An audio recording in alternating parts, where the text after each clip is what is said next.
Hello' and welcome to my channel once again. আজি আপোনালোকলৈ লৈ আহিছোঁ এটি একেবাৰে সহজ আৰু ইজি হালোৱাৰ ৰেচিপি। হালোৱাটি হৈছে আটাৰ হালোৱা। এই ৰেচিপিটো মোৰ একেবাৰে প্ৰিয় আৰু মই বহুতেই ভাল পাওঁ।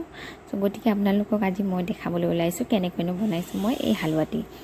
তো মই তাৰ বাবে কেৰাহীত অলপমান ঘি লৈ তাত কাজু আৰু কেইটামান এলমণ্ডছ মই ভাজি ওলাই লৈছোঁ।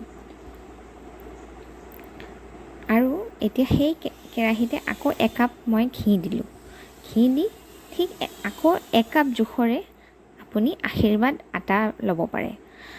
আৰু সেই আটাখিনি মই দি পেলাই ভালদৰে আটাখিনি সেই একাপ ঘিত ভালদৰে ভাজিম।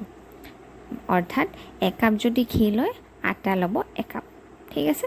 ৰেচিঅ'টো সেইটো। আৰু লগতে লাগিব 2 কাপ পানী আৰু 1 কাপ চেনি। 2 কাপ পানী আৰু 1 কাপ চেনিটো আপুনি এক্সট্ৰাকৈ উতলাই ল'ব পাৰে, নহ'লে ডাইৰেক্ট দি দিও কামটো কৰিব পাৰে।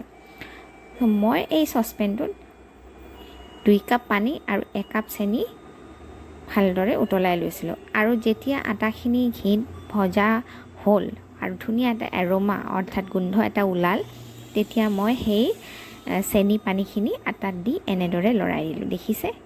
ৰেচিঅ'টো খালি আপোনালোকে ঠিক ৰাখিব, বাকী একো প্ৰব্লেম নাই। আৰু এনেকৈ ৰখাৰ পিছত ভালদৰে যেতিয়া লৰাই দিলোঁ গোটেইখিনি ধুনীয়াকৈ লাগি আছে, কেৰাহীত অকণো লাগি নধৰে, চিন্তাই নকৰিব। আৰু তাৰ পাছত মই এই ভাজি লোৱা বাদামখিনি তাতে মিক্স কৰি দিলোঁ। সেইখিনি নিদিলেও হয়, মই প্ৰায় নিদিয়াকৈ বনাওঁ, কিন্তু সেইদিনাখন মোৰ খাবলৈ মন আছিল অলপ নাটছ ভিতৰত দি পেলাই, চ' মই তেনেকৈ বনাই ল'লোঁ। আৰু মোৰ এয়া আটাৰ হালোৱা একেবাৰে ৰেডি হৈ গ'ল। বহুতেই টেষ্টি আৰু ইজি। ৰেচিঅ'টো বুজিলে? 1 কাপ আটা, 1 কাপ ঘি, 1 কাপ চেনি, 2 কাপ পানী, ইমানেই। চ' মোৰ হালোৱা ৰেডি। আৰু আপোনালোকেও বনাই চাব। খালি আটাটো ভাজিব এটা ধুনীয়া গোন্ধ ওলোৱালৈকে, সেইটো কৈ থ'লোঁ। আৰু এয়া মই খালোঁ।